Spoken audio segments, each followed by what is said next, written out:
والذين يتوفون منكم ويذرون أزواجا يتربصن بأنفسهن 4 أشهر وعشرا، فإذا بلغن أجلهن فلا جناح عليكم فيما فعلن في أنفسهن بالمعروف، والله بما تعملون خبير. ولا جناح عليكم فيما عرضتم به من خطبة النساء أو أكننتم في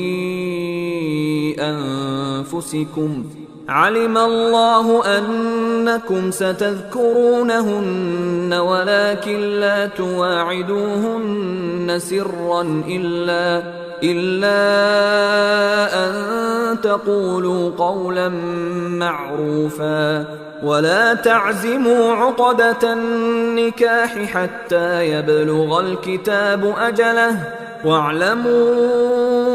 أن الله يعلم ما في أنفسكم فاحذروه، واعلموا أن الله غفور حليم. لا جناح عليكم إن طلقتم النساء ما لم تمسوهن أو تفرضوا لهن فريضة، ومتعوهن على الموسع قدره وعلى المقتر قدره متاعا بالمعروف حقا على المحسنين. وإن طلقتموهن من قبل أن تمسوهن وقد فرضتم لهن فريضة فنصف ما فرضتم إلا أن يعفون أو يعفو الذي بيده عقدة النكاح، وأن تعفوا أقرب للتقوى، ولا تنسوا الفضل بينكم، إن الله بما تعملون بصير. حافظوا على الصلوات والصلاة الوسطى وقوموا لله قانتين،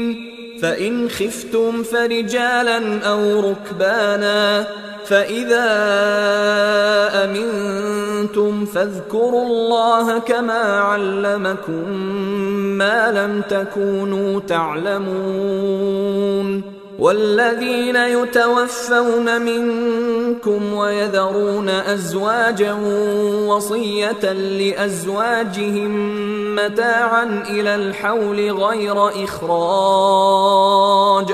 فإن خرجن فلا جناح عليكم فيما فعلن في أنفسهن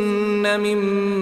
معروف، والله عزيز حكيم. وللمطلقات متاع بالمعروف حقا على المتقين، كذلك يبين الله لكم آياته لعلكم تعقلون. ألم تر إلى الذين خرجوا من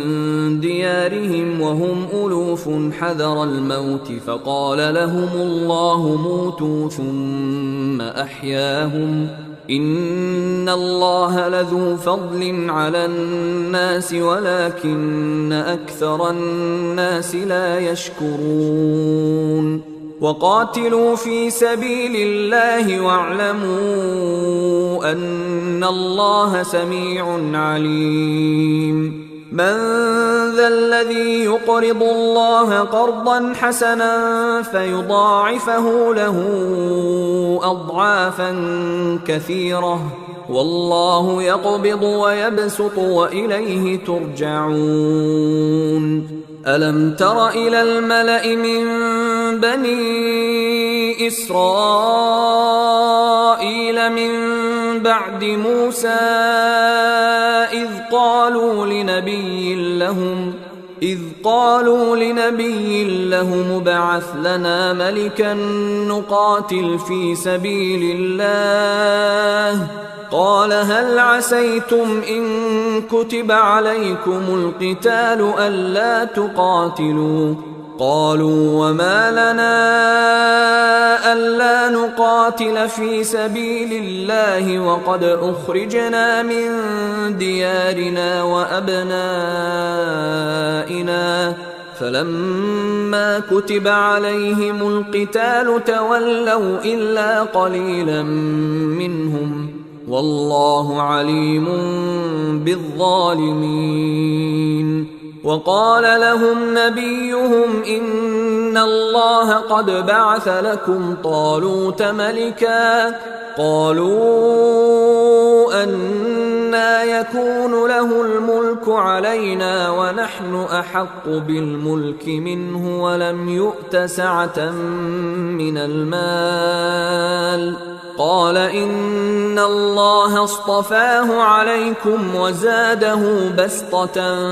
في العلم والجسم والله يؤتي ملكه من يشاء والله واسع عليم وقال لهم نبيهم إن آية ملكه أن يأتيكم التابوت فيه سكينة من ربكم وبقية مما ترك آل موسى وآل هارون تحمله الملائكة إن في ذلك لآية لكم إن كنتم مؤمنين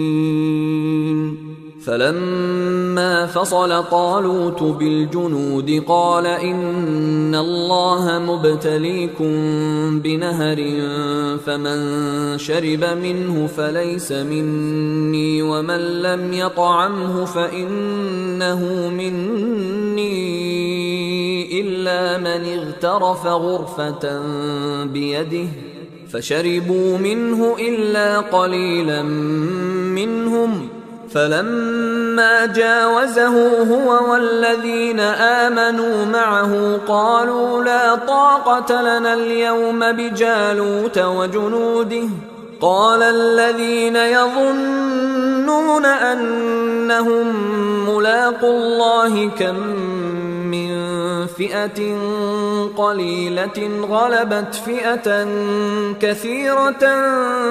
بإذن الله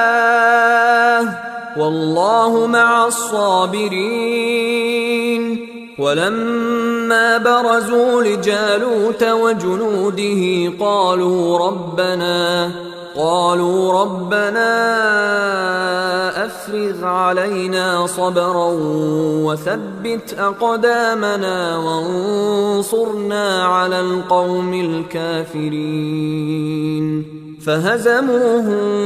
بإذن الله وقتل داود جالوت وآتاه الله الملك والحكمة وعلمه مما يشاء ولولا دفع الله الناس بعضهم ببعض لفسدت الأرض ولكن الله ذو فضل على العالمين تلك آيات الله نتلوها عليك بالحق وإنك لمن المرسلين